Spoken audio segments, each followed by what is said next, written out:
Hello there, everybody, and welcome to the Manchester is Red podcast, brought to you by the Manchester Evening News, and also coming to you over on our brand new YouTube channel over at Man United _MEN. You've clearly liking it, up to over 100 subscribers now. So please, if you're not on the hype yet, if you want to go and see some Clive Tilsley giving some memories about Man United from behind the mic, get over there. There's plenty more Eric Ten Hag press conferences as well, especially after United's return to Premier League action on Wednesday evening. A 3-0 win over Nottingham Forest. Samuel, I think we were all pretty confident last week. It is now this Christmas period. All days just blend into one, don't they?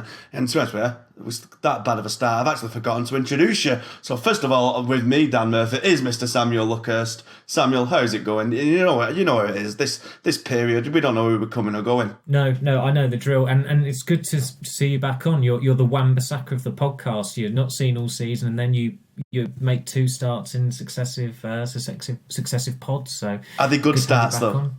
Are they good starts? I think like United, the form is being maintained. It's been sustained. We're going places. I can't lie, I was a bit worried there when you started with that, especially since it didn't against a Burnley. Wan-Bissaka got a bit of an earful off Ten Hag about 2 minutes in, so likewise, like him, I've obviously just made an absolute blunder, but we carry on regardless. And also with us today is, of course, Rich Fay, clobbered out in some nice Parma gear. Is that a nice little Christmas present, that, lad? It's from the archives. But I must say, like, now that we're on YouTube, I need to get one of these beauty lights because I know I've not eaten any vegetables over Christmas, but I look very ill with this lighting. I look grey. Go and get big light on, lad. You look, yeah. I wanted to put the big light on, but it has like just a hum. It's got a buzz in the background. So I thought I'll just sacrifice my own aesthetic for it. But yeah, it's nice to be on. And the Wan-Bissaka redemption arc, I'm all for that, Murph. You know, you were surplus to requirements, but now look at you.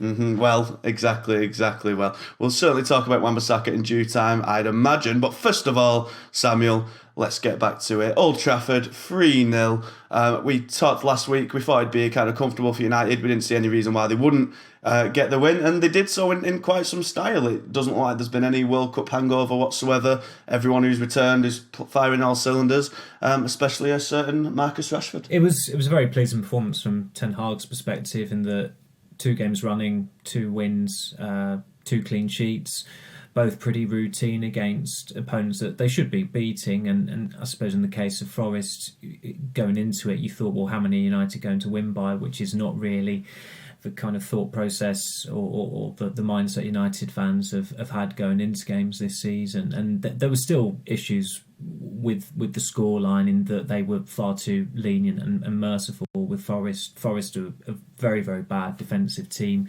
one of the worst defensive teams you could ever really see in the top flight. They're very porous. Even still, although Wayne Hennessy made a bit of a blunder for Marshall's goal, he still ended up making 5 saves, but they were saves he should make. They were too routine. As I said, United weren't clinical enough in front of goal again, which has been a running theme throughout the season. But they have been able to sustain momentum. I think they've only lost 1 game in the last 14. And some of these wins are building confidence. They've made up ground on Tottenham as well. So the bigger picture of it is that although they're still 5th and they couldn't go 4th last night anyway, they're looking at a serious side now. You can see an identity there, whereas at the start of the season, particularly after the start with the first 2 games, it was about getting points on the board. Now they're doing that, but they're also incorporating Ten Hag's style into the way they're playing, and players are on song, and the depth in the squad even last night, despite a couple of absences through injury and been a little bit down to the bare bones as far as fit centre halves are concerned, they still had the decent depth on the squad that they could bring Garnacho on. Van der Beek's a name. Maguire is the captain. Fred came on, got a goal. He's a Brazil international, so they're in a pretty good place at the moment. And to have come off the World Cup, as you say, and to see the World Cup participants looking as sharp as they have been as well, it's going to be, as I said, it's going to be very pleasing for Ten Hag. And he did look a lot more relaxed last night than the Burnley game. I think he wanted to make a point during the Burnley game of not entertaining any lethargy, get on the players' cases as quickly as possible so that they would they would get up to speed as quickly as possible. And with the Forest win, as he said, 3-0 clean sheet. They've not conceded at home in the league since the Arsenal game all the way back at the start of September. So that's gone quietly unnoticed. What a good defensive record they've had at home. And when Varane can play like that 9 days after a World Cup final, I mean, I've completely overlooked him from the team sheet when I had a first glance at it last night. I just took it for granted that he probably wouldn't be starting at all, and I was wondering what the hell was he not doing there when Ivan Perisic was playing for Spurs at Brentford on Boxing Day. But it was remiss of me. It was a bad error of me to think that of Varane when his mentality is spot on, and the way he played, you didn't really have any doubt that he'd be up for coming up against Nottingham Forest on one of the rainiest nights in Manchester this year. And that takes some going. But I think one of the biggest talking points coming out of the match, Rich, or before it at least, was Varane's centre-back partner. It was kind of down to bare bones again at the back for United, because even though Maguire was back on the bench after recovering from his illness, the bug has seemingly gone around like it is everywhere at the minute, the old Christmas lurgy. McTominay and Lindelof were both ruled out due to illness as well, and with Martinez still away celebrating, hopefully he's back soon, and Dalot injured as well, it certainly was a makeshift defence, which included, of course, Luke Shaw drafting in at centre-back alongside Varane. Now, Shaw, Ten Hag did say after the Burnley game that Shaw had volunteered. He's played on the left of a back three plenty of times, but to come into a back two, especially, it's such a different game. You've gone from running the flank for 90 minutes as he's been used to having to hold his line, stay in the middle, and he's a fullback. He's obviously smaller than even Martinez. Actually, is he actually quite tall, Shaw? Isn't he like deceptively tall now I think about it? Isn't he actually like 6'2" or something? I think he's. We spoke to him in the mix a few weeks ago. I think he's about just under 6 foot or 6 foot thereabout. How did he do? And how did United do in a whole? Like, what have you made of them since the return? They're still getting going, still a little bit sluggish to start with. But again, to compliment Varane, that back four looked like potential sort of banana skin, didn't it? You've got Malacia and Wan-Bissaka, the two second choice fullbacks. You've got Varane, who'd only just come back from World Cup and on a disappointing note, and you've got Luke Shaw, who obviously has the commitment and the heart in the right place, but isn't a centre-back by trade. So it did look like it could have been a banana skin, but it's all credit to United that it wasn't, that they did make it look a routine job in the end, and it was comfortable. There were a few shaky moments and some wastefulness from Forest whenever they got forward, really. They had the disallowed goal, which could have changed the game, but 10-15 minutes left, you still sense that if Forest had got a goal, it could have been a very different end to the game. It could have been United holding on, sort of how they did against West Ham, really. A game they should have killed off way early on, but still didn't. In terms of the defence, it was hard to say, because all Forest chances sort of came on the counter-attack. It wasn't a result of breaking United down, really. What was interesting, though, from my point of view, myself and Samuel both noticed it, was that certainly early on, I didn't notice it as much in the second half, that whenever United were in possession, Casemiro would drop back into centre-back again, Luke Shaw would go left-back, and then Malacia had this sort of free role in midfield, which was causing all sorts of problems for Forest, because they didn't know who they were meant to be tracking. It really did work to United's advantage, though, getting a few sort of overlaps and outnumbering Forest in key areas there. And I think that, it was just a game where United had to win, had to get back on track, had to respond to the teams who had won on Boxing Day as well. And there will be much tougher tests up ahead. But all in all, I think that you've just got to take the positives from it, really. And again, maybe fortuitous at times that they did get a clean sheet, because obviously there's a disallowed goal and there was still some naive defending at times. They were inviting Forest back into the game, but they got another clean sheet. They got 3 points, and all in all, to do that on the back of the World Cup break, and when you've not got a fully fit squad, I think that's a huge achievement. And it's that running theme from Ten Hag all season. The Southampton win, the West Ham win, the Leicester win. They've not been vintage overall performances. Forest was more commanding than them. They should have won by a greater margin. You look at Arsenal beat them 5-0, City beat them 6-0 in home games. I still think, that sort of is an obvious difference between the top two and United. They just don't kill teams off like others do. But all in all, a very good performance, and you just move on now and look ahead to bigger tests ahead. Well, Ten Hag was often linked as meant to be Pep Guardiola's successor for a time, isn't it? And now it seems to be kind of doing the same thing and making defenders go all over the show, Samuel, with Casemiro cutting back and Malacia everywhere. It does seem like maybe against a better team, such an experimental defence could have gone awry, but the fact that Varane and Casemiro are there, two such vastly experienced heads, world-class players who are still doing it, even though they're now going into the 30s. How important have them to become? I think the stat, was it you retweeted earlier, from Daniel Castle, United have only conceded 4 goals this season with Varane on the pitch in over 850 minutes, and that is quite a staggering stat. Yeah, I think not one of those goals, but he was off the pitch for the second goal against City. So of those 4 goals he was on the pitch for, he was injured for one of them. I think it was the one that Haaland stretched for to make it 3-0 or 4-0. It was difficult to keep up really in that first half when United were playing as badly as they were. But his importance to United is immense. It's not a coincidence that since he came into the team for the Liverpool game, that was the turning point. That was the big selection that Ten Hag made. A lot of people might have thought going into it that Martinez should have made way after how he was exposed by Brentford, and he only lasted a half in that game, but it was Maguire who made way. That decision has been truly vindicated because Martinez has been a terrific player so far for United, and he's really thrived next to Varane as well. So when Varane's fit, and this is the test they're going to have in January, which is a month where they could have as many as 9 games if they have to have an FA Cup replay, and then they get through to the 4th round and they get through to the semi-finals of the League Cup, which of course they should do. That's a very gruelling period, and there's no real let up either. With February, the 2-3 midweeks have gone out the window.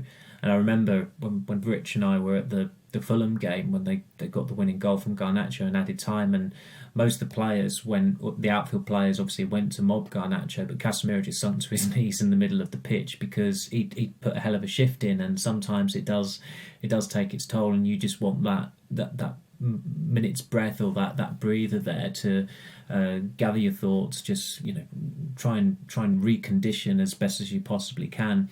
And you don't want Casemiro or Varane starting against Charlton or even necessarily against Everton. You'd think that Everton, given the sticky wicket they're on in the Premier League, that they will probably rest players for that FA Cup game. I know it's not the great way of going about it, but that's how the FA Cup is looked upon by teams these days, and it's a shame that is the case. Everton haven't won a trophy since they won the FA Cup in 95, but they tossed it off against Bournemouth in the League Cup earlier this season, and you'd imagine they'll probably do the same thing against United.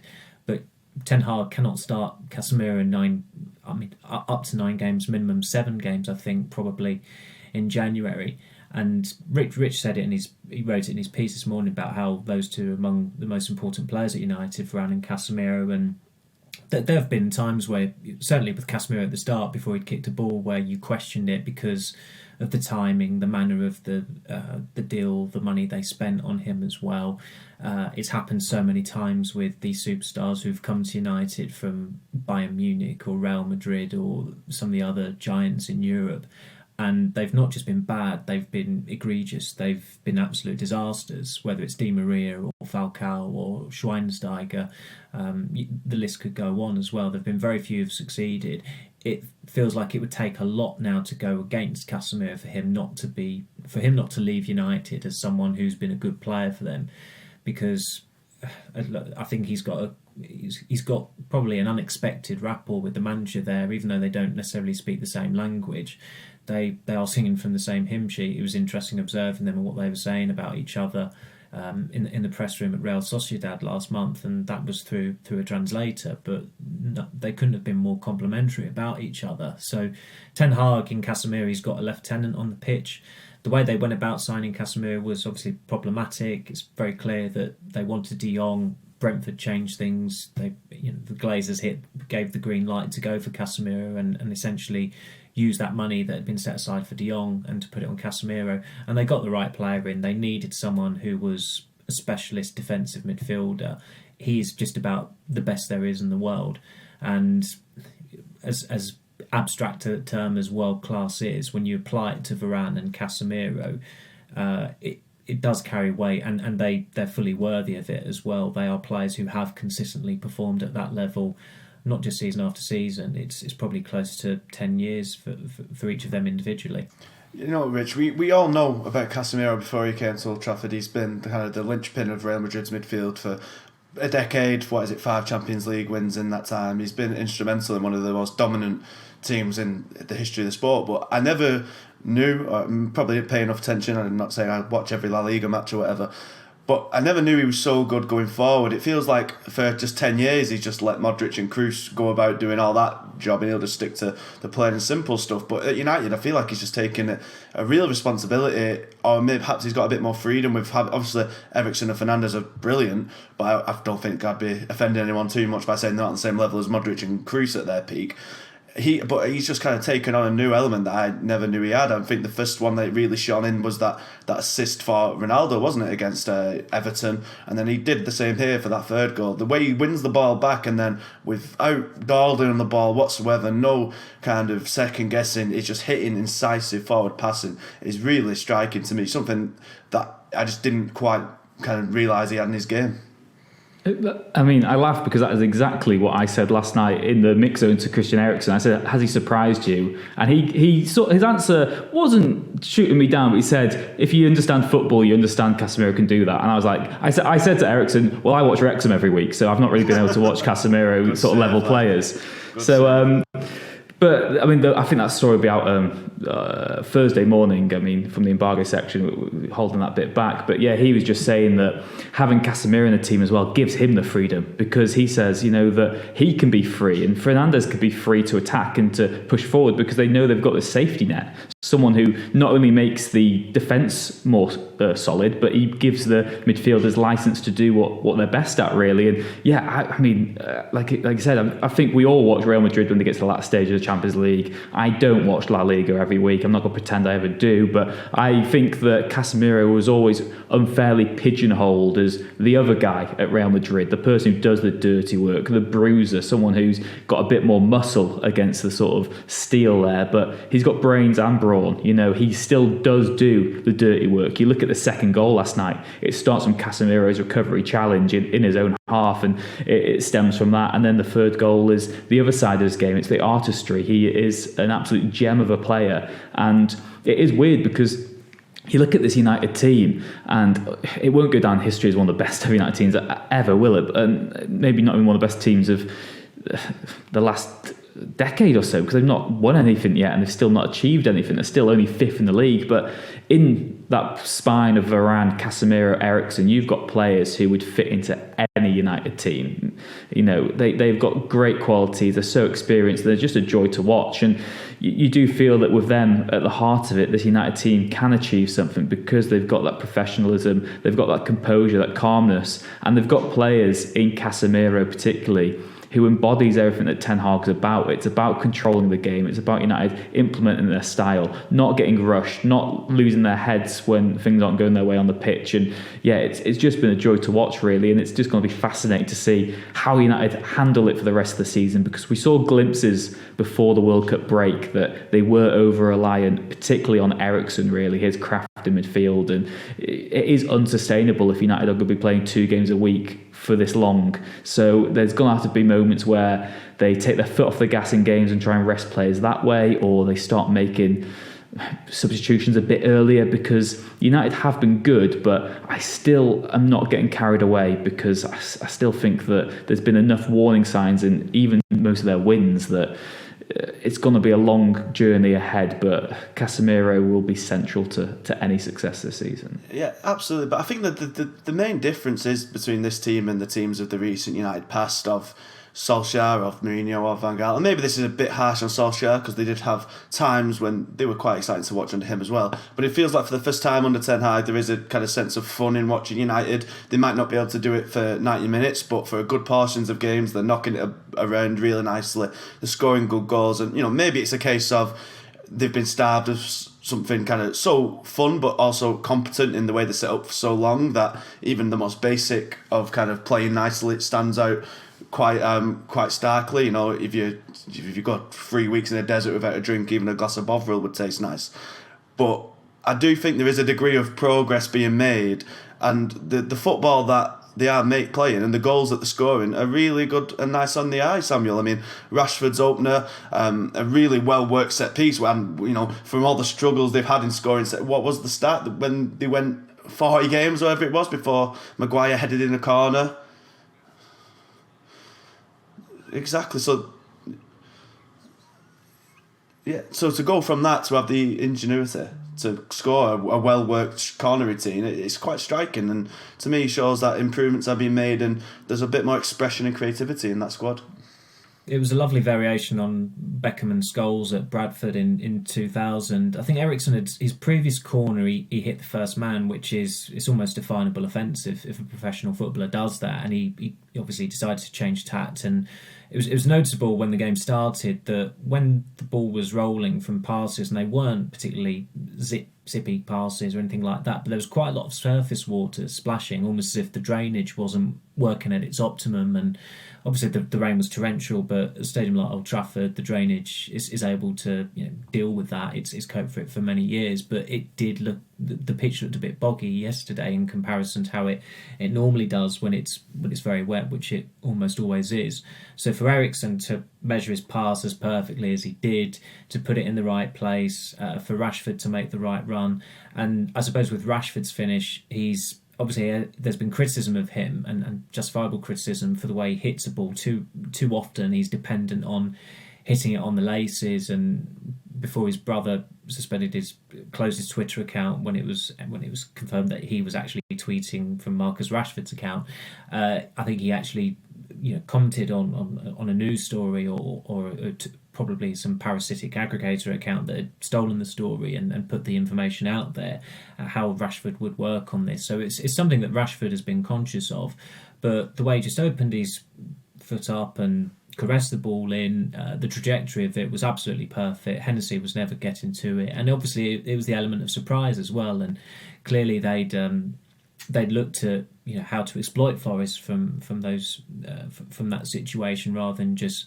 going with an outswinger or an inswinger, and that's how sophisticated coaching is. I mean, when we were in Spain, there were a cast of thousands in United coaching gear out there, but pretty much all of them have a purpose. I think Rich was telling me that the embargo's gone now, so I think it's safe to say, but I think Ericsson had told him that Eric Ramsey was behind the move.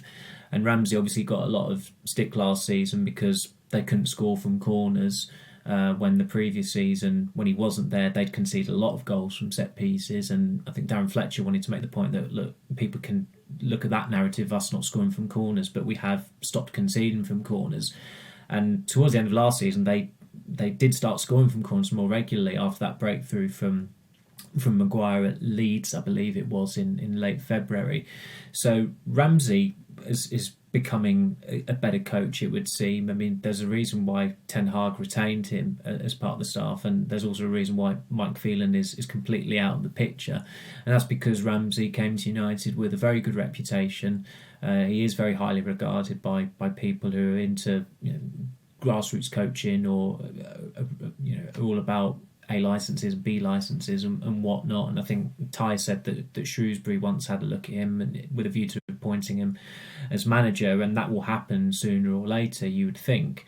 So for him to have that influence, and in Spain he was overseeing the finishing sessions as well with Marshall and some of the younger players.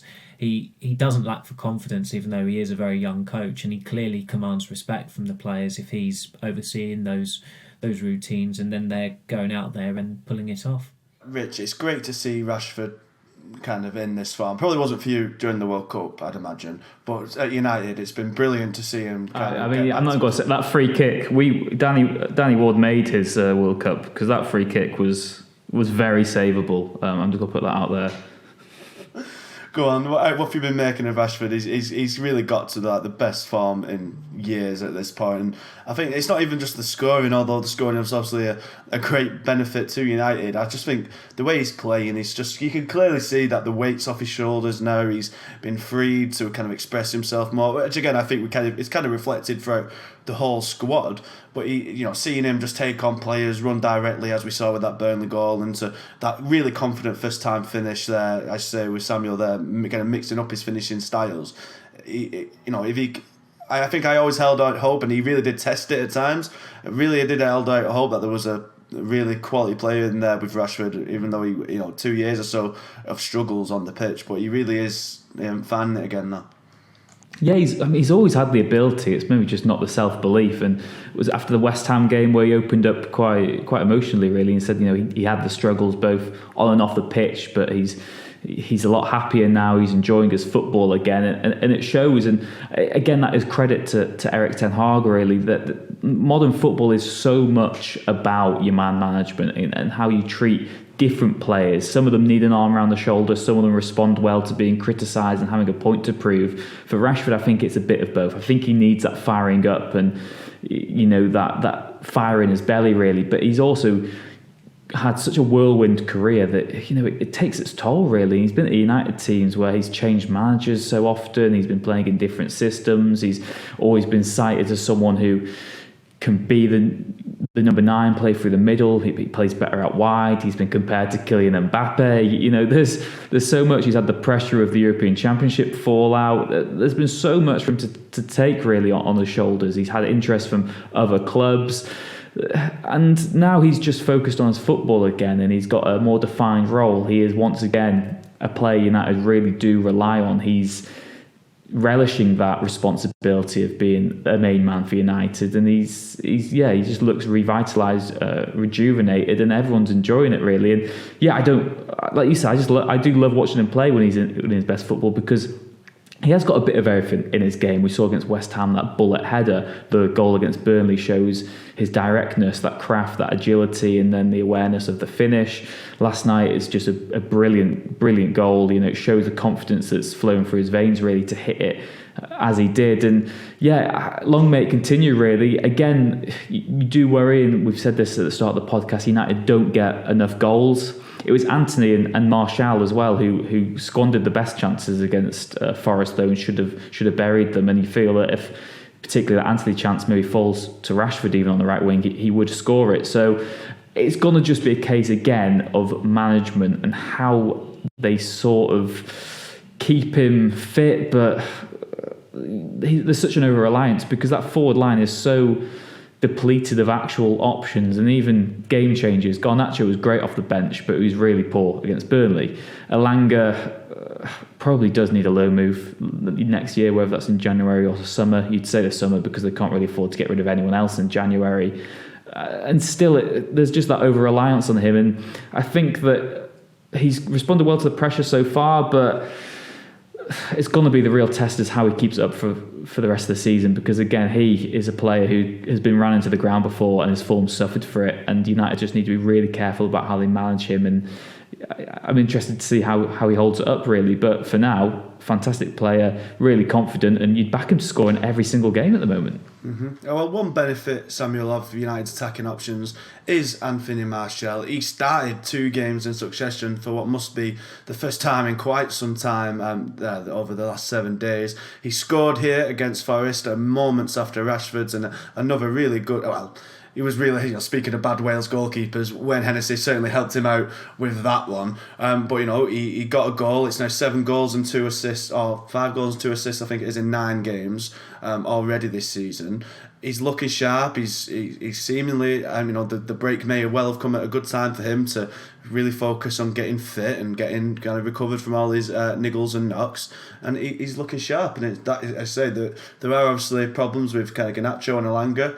But Marshall, if he can continue, if he can stretch his form over 9 games, over 20, 30, then United are going to be looking all right in that department. If he's got those numbers, or he's sustaining those numbers, then it won't be a problem, because, as you said, his contributions have been good for someone who certainly missed a lot of football this season through 3 separate injuries. I think he's missed something like 13 weeks of the season. So that's a hell of a long time. Rich and I were in agreement last night that he wasn't actually that good, even though he did score. There were a couple of occasions where United were getting into the final third and there was a crossing opportunity and he wasn't in the penalty area. Anthony put in a ball that went out for a goal kick towards the end of the first half, and it wasn't actually a bad cross. He should have looked up and actually, had just to assess his options, but it was a cross that a number 9 should be nearer to, and there are still too many times where Marshall is caught on his heels and he's not really busting a gut. And I think my dad told me that Shearer was saying something in commentary similar, that there were certain balls going in where he wasn't near enough to them, that a true number 9 should be in the area to get on the end of them. And I think that's always the issue with Marshall. I just there are too many caveats with him, and because he hasn't played a lot of football this season, it was the classic case of someone's reputation going through the roof through not playing. That said, when he was playing in those first few games this season, he did make really good contributions. I thought he was superb in the second half against Liverpool. It was almost a bit of an underrated performance that he produced. Some of the other statistics, like getting 2 goals at City, they were okay. He scored. You can't knock him for that. They were 2 meaningless goals. All they did was ensure that United didn't lose 6-1. And I suppose if you look at the Fulham game, there was a good chance that he missed with the header, I think it was, and he didn't play particularly well that day. So as a starter this season, as far as the Premier League goes, I don't think he's actually put in a particularly good performance yet, or a performance where you come away where certainly if you go into the press conference room afterwards, you feel the need to ask Ten Hag about Marshall. It's not gotten to that point yet, whereas obviously with Rashford for quite some time now, he has been dominating a lot of the post-match coverage, and that's one of the reasons, certainly with Marshall, why United still feel the need not just to look at someone probably on a short-term basis in January, but come the summer they are going to need a long-term option. And it is an interesting dynamic there, because with Rashford and Marshall, it's not a coincidence that they both broke the 20-goal barrier in the same season when there was not a front man in that squad. There was no... I mean, they've had Ibrahimovic to... they faded into the background when Ibrahimovic was there. Then it was Lukaku. Then they had their time in the sun, I suppose, if you could say, for that season in 2019-20. But then Cavani comes in on deadline day, and although Cavani took a bit of time to get going, once he did, it was very, very clear that he was a much better striker than Martial or Rashford. And then, of course, Ronaldo comes in, and you have to bow to the king, of course. With Ronaldo out of the picture now completely, Rashford and Martial don't have that competition there. There isn't that front man who's going to nudge them to the side, who's going to hold the headlines. So for the time being, it's not a surprise that Rashford is thriving, and Marshall, as far as the numbers go, is doing pretty well, as you say. But that competition at some point or another in 2023 is going to come, and how they react to that is going to be interesting. And it'll also be interesting to see what United do in terms of the profile of player they get, whether it is someone who is proven, who absolutely has to start when they come into the squad, or whether it's someone that can be accommodated with Martial and Rashford, or at least one of them. Well, we'll certainly talk about United's hunt for a striker momentarily, Rich, but first off, 3-0 win. It's a good win. It puts United up to 5th, only a point behind Spurs, whose own struggles before the World Cup don't seem to have abated after they had to claw back from 2-0 down to draw with Brentford on Boxing Day. They're a point. United have a game in hand on Tottenham as well. You know, coming off the biggest win in the league so far this season, 3-0 win.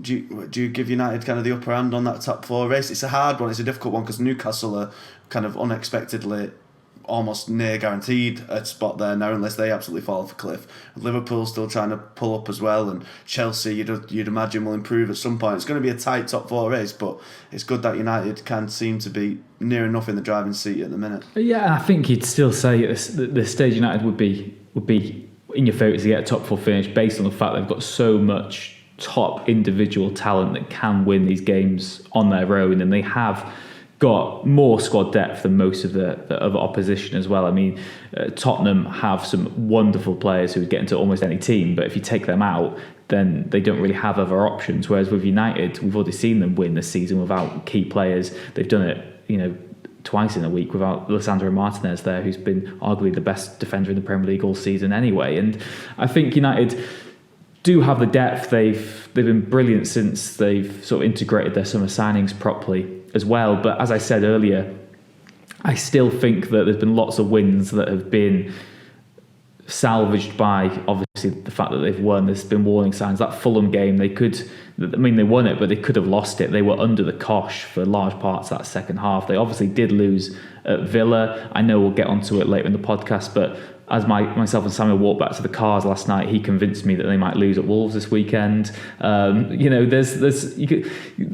games where United just haven't. They're just not killing teams off. And if you play against a mid-table team or a team fighting for their lives who put a good performance in and maybe ride their luck a little bit, then those can turn to drop points more frequently as well. I think that you've got to give United credit for what they've done. They have started to get this knack of winning games ugly, which is a great mentality to have. But I do think there's been so many matches this season that just haven't been convincing. And I think the difference between them and the other teams who are, you'd say, certain to get top four football, in City, Arsenal, and maybe even Newcastle, is they are winning games quite convincingly now. Even Newcastle. I mean, you talk about that 3-0 win at Leicester. That's as big as you said, any win United have had in the league this season themselves. United just aren't putting teams to bed, and they're lacking that clinical edge. So I think January is really massive for them, because at the moment, top four will rely on Marshall not getting injured. It will rely on Rashford not having a dip. And then you'd still probably need to get some more goals from the likes of Fernandes or Anthony as well, who have both been underwhelming in terms of actual numbers this season. I think Fernandes has been a good performer, probably better than he was last season already, whereas Anthony's a bit of a concern going forward. But for me, I think United, I'd still make them favourites to get top four, but there have been so many shaky moments that I don't think it's going to be comfortable. Well, let's talk about the next match coming up on New Year's Eve, the 12:30 kickoff. Samuel, United will travel to Wolves. Now, Wolves were the bottom club in the table before the league restarted, but a late win against Everton on the whatever day it was, Boxing Day, they all blend into one. Under new manager Julian Lopetegui, certainly I think changes things. Perhaps Tyrone said earlier on last week's episode that the fixture computer had been kind to United coming out of. Going into the restart of the league, but Wolves perhaps a different proposition now. Lopetegui has faced United before and actually won a 2-1 win for Sevilla in the Europa League semi-finals back in 2020. So how do you see this one shaking out? Well, I'll just clarify what Rich said, just to ensure my brand is protected. I could see Wolves taking something off United, but I suppose it's not a stretch to say that a win is unforeseeable, because you just go off the managerial bounce aspects, and look what Villa did to United with Emery in charge rather than Steven Gerrard. If Gerrard was manager of that game, there's no way Villa would have won. No chance at all. Emery is a far superior coach, and Villa really responded to his methods, and they got on top of United very quickly that day. Wolves have got some very good players. It feels like a trick of the mind, really, that they were bottom on Christmas Day and until they got that late win against Everton. But the manner of that win, coming in added time, and literally every player celebrates in the corner in front of their away fans, who the stewards were desperately trying to prevent from getting on the pitch. That's huge. That is the perfect way to win a game. I mean, every team clearly strives to win a game as easily as possible, yet when you win in that way, it's probably the best feeling in sport, never mind in football. And Lopetegui's a really good coach. He's got great pedigree from coaching Spain's under-21s, the Spain squad on the eve of that 2018 World Cup. It looked like the best at the finals, but then of course Lopetegui fatally decided to agree to take over at Real Madrid after the finals, but then he didn't even get to manage them there, and I think he was sacked the day before their first game, wasn't he, against Portugal? But since then, he's gone on. He had obviously the job at Real Madrid. That didn't go well.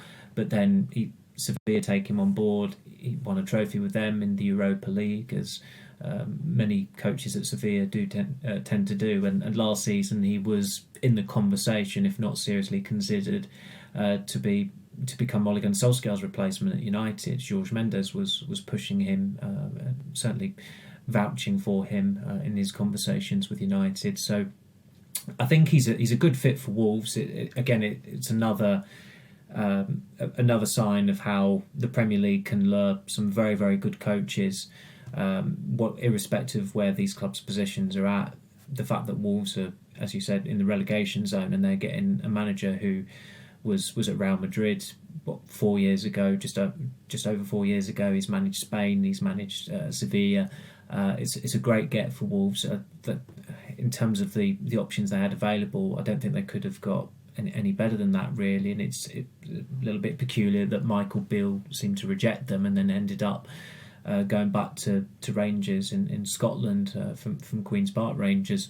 So I can see, given that it's 12:30 kick-off, Molineux is a very atmospheric ground. It's one of the best grounds in the league as far as atmosphere goes, and obviously their supporters will be well up for it. And just looking at the manner of that Wolves equaliser at Everton, just how beautifully it worked it was. I think it was Neves to Moutinho to Podence. Already that feels like Lopetegui's managed to put his imprint on the team, and that's mere minutes into their first Premier League game under him. And they've got good quality in the squad. As I said, I don't think they'll get relegated this season. I know they're not the team they were under Nuno Espirito Santo, and I suppose Bruno Lage overachieved just to get them as high as they finished last season. But they've still got some really classy quality players, the odd game changer off the bench as well. So it's a very good test for United, given the way they wilted against Villa, because Villa was a bad day. That's been the aberration really since the derby. It's the only defeat, and save for a 10 or 15 minute spell towards the end of the first half, they just weren't at the races that day. So I think Ten Hag would certainly not entertain anything like that performance at Wolves on New Year's Eve. I think United win, but I think it is another in a sort of guise of that victory maybe at Southampton, a game in which United are pretty comfortable, struggle to really break down the opposition. There'll no doubt be a chance blasted over by a Wolves player in the dying moments where United, or a David De Gea wonder save, that keeps them in it. But I think United will win. I think they have got enough. They've got the momentum. Like I said, they're only getting stronger really from the World Cup break now. The momentum's starting to build. Like Sam said, I don't think it's going to be maybe a clinical masterclass. I don't think it's going to be free flowing, and I don't think United are going to particularly put Wolves to bed by any means. But I think they should have enough, and particularly again with the forward line, Marshall and Rashford should both be fit, should both be confident as well, which is a huge boost for United. Absolutely. Now, for the moment that everyone's probably been waiting for, the transfer window is only mere days away at this point, Samuel, but a big signing has already kind of happened, or at least is on the verge of happening, as PSV confirmed late on Boxing Day that a deal had been agreed with Liverpool for Cody Gakpo. Now, obviously, there's a lot of United interest in this. He's a player who United were definitely looking at last year when they were trying to get a winger in before eventually getting Anthony, and with the obvious striker issues that we've discussed on this podcast, he was getting linked again despite not actually being a proper striker, as we touched on plenty on last week's episode. But he's now off to Liverpool. What's the feeling around United on this move? I mean, in retrospect, it was quite funny that at Ten Hag's post-match press conference against Burnley last week, a reporter who I'd never seen there before was quoting Ruud van Nistelrooy, what you're saying about Gakpo, and he ended it by saying that suggests it is close. And yeah, it was. Cody Gakpo clearly was close to leaving, but he's ended up going to Liverpool rather than United. I mean, it was something out of the blue because Liverpool hadn't really been linked with him. If Manchester United are certainly interested in the player, and there was concrete interest there, and they've actually had discussions with the player, you don't expect their biggest rivals to come in and move in for the kill, which is what Liverpool did, and they've done it before. To describe it as a hijacking is a massive stretch. United were not, in the process of negotiating with Kees Vos, who is Cody Gakpo's agent and also represents Ten Hag. So if they really wanted Gakpo, I think they'd have got him. I think they'd have got it done quite early. It's a reasonable fee, £37 million, probably rising to £50 million. Ten Hag has got plenty of contacts in the Netherlands at PSV through his agent to have really, if they really wanted Cody Gakpo, they would have got him. And in the summer, they didn't really want him because the main one they wanted was Anthony. There was never a scenario where they were going to get Anthony and Gakpo in the same summer.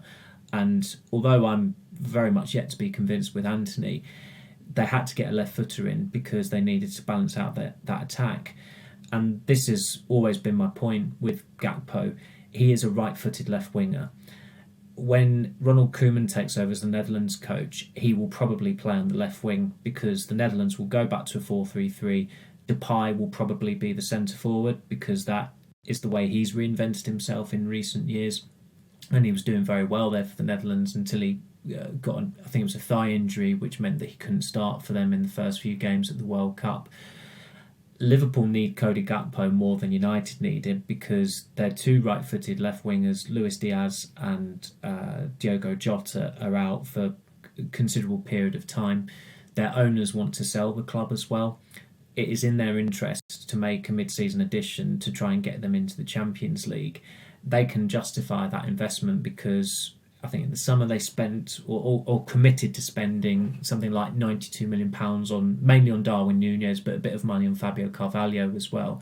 United spent £225.4 million on 5 signings, and that's the one area where you'd say there was maybe a misstep in that they invested so much on Antony and overpaid so much that they should have been a bit cannier with the way they went about reinforcing their attack. They probably could have signed 2 pretty good forwards with all that money that they invested on Antony, but he was a player that Ten Hag really wanted and the club backed him, and you completely understand that.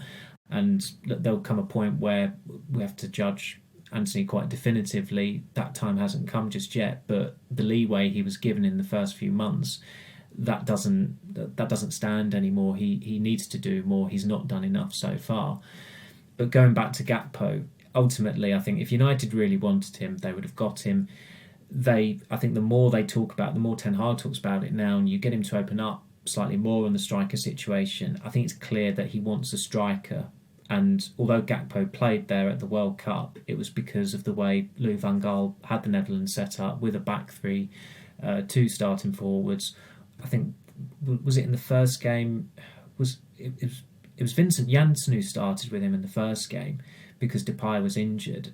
This is someone who I think plays for Antwerp, had spent a few years in Mexico or a South American league, who was absolutely hopeless for Tottenham. It's been a long time since the Netherlands produced premium Dutch strikers, whereas at the start of the century you had the best of the best, really. So I don't think going for Gakpo would have been the advisable thing to do. So in some ways, whether United have got lucky, whether they've got blindsided, maybe we'll never know that definitively. But clearly they didn't want him enough. And John Murta, the football director, he did meet Kees Vos towards the end of November, which isn't particularly significant given that Vos is, as I said, he's Ten Hag's agent as well. But again, if you're meeting Kees Vos in late November, and if you really, really want Cody Gakpo, something would have come of that conversation, and nothing did. And United have been quite sanguine about that. And I don't blame them because, as I said, as we've discussed ad nauseum, Rashford, Martial, Sancho, Elanga, Garnacho, that is 5 players in the attacking department who have played their best football from the left wing, and that is where Cody Gakpo started literally every game for PSV Eindhoven this season. There is an element of risk because if Liverpool finish in the top 4 and United don't, and Gakpo does as well as Luis Diaz did when he came in last season for Liverpool, then United are going to end up with egg on their face because Gakpo clearly was an attainable target.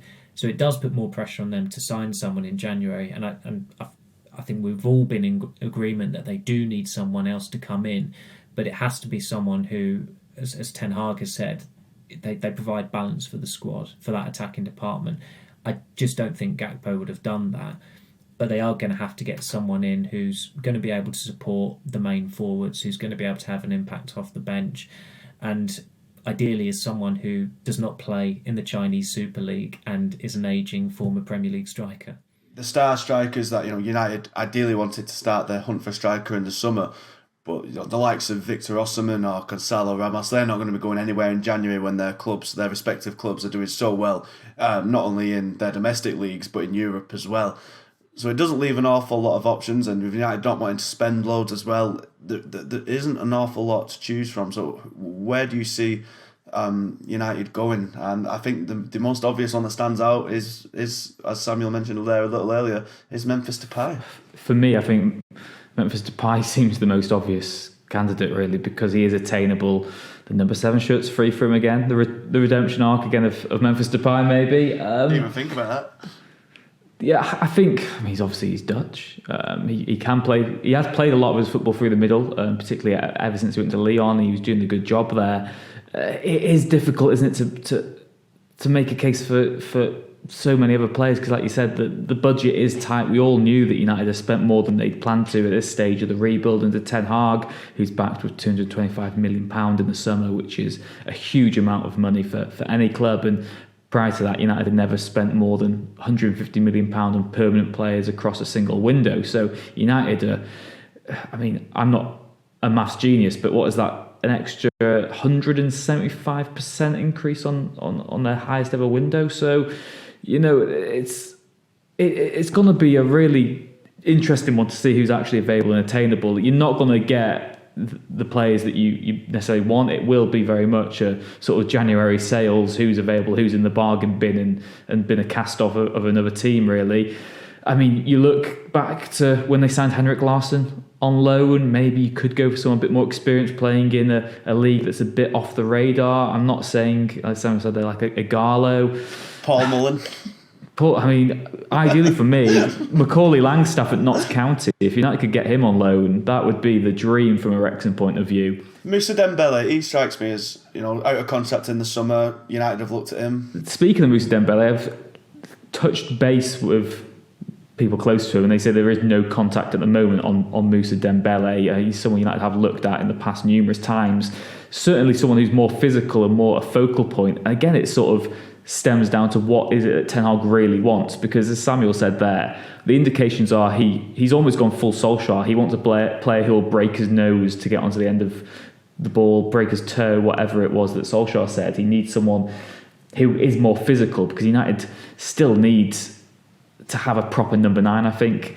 But you do worry that he might get tempted by another inverted winger who can play through the middle but not very effectively. From my point of view, I think you've just got to move for someone and get an extra body in regardless. And I'd go for someone who is a proper number 9.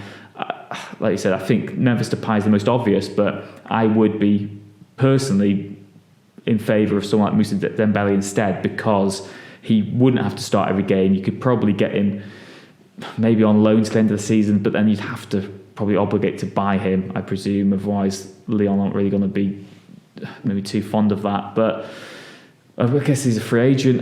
Yeah, it's difficult to say. It's difficult to say. I think Memphis Depay seems obvious, but like I said, I think I'd rather go for a focal point up front.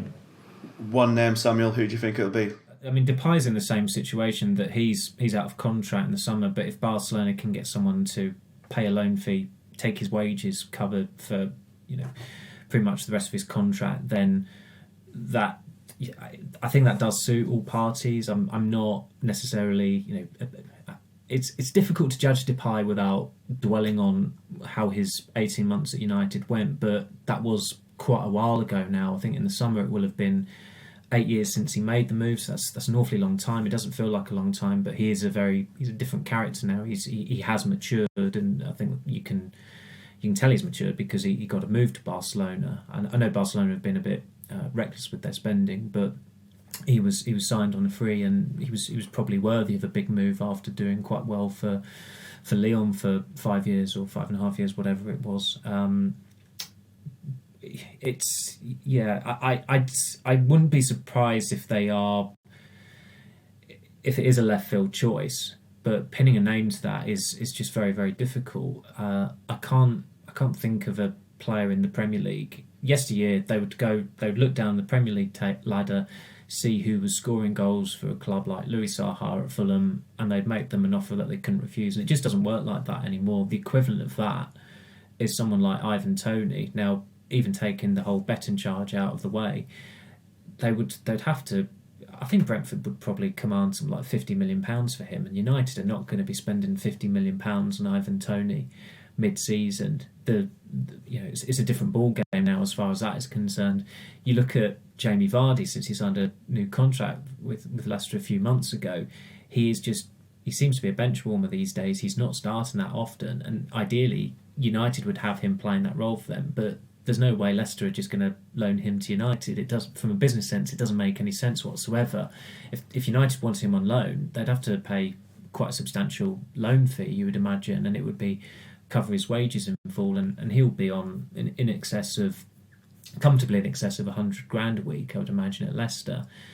But that's the kind of profile they need to look at, someone who's going to be a short-term option, who you're not going to be bound by, who you're not going to have, they're not going to be there necessarily next season. And that's why United have got these the personnel in place at Carrington, where they can whittle down these lists, whatever the scenario, so that they have got names in mind and that they can look at them. But from speaking to someone who is aware of the conversations that have been had by United regarding a possible incoming, it seems like almost every player that they're looking at, they would only be available if they were paying a fee for them. And United have kind of they've rode back a bit by saying that now they're looking at a loan deal. That a loan deal is looking the likeliest option. So it doesn't necessarily narrow down the field, but it makes it a more niche name, I suppose. So any Dutch strikers in the Eredivisie who are warming the benches and not doing a lot, I think they might be about to get lucky. Well, whoever it ends up being, you'll of course find out all about it over on manchestereveningnews.co.uk/United. But before then, as we say, there will be another match before the turn of the year on New Year's Eve when United take on Wolves. Join us next week as we discuss all that game and see if there's any updates in the transfer window on the Manchester is Red podcast. And of course, you can go and watch this podcast in living colour all over on our YouTube channel, manunited_MEN. Please go and give us a cheeky subscribe and get that number rising. That'd be a lovely belated Christmas present for us, so thank you very much. But until next week, everybody, that has been the Manchester is Red podcast. Thank you for listening, and we'll see you then. Ta-ra.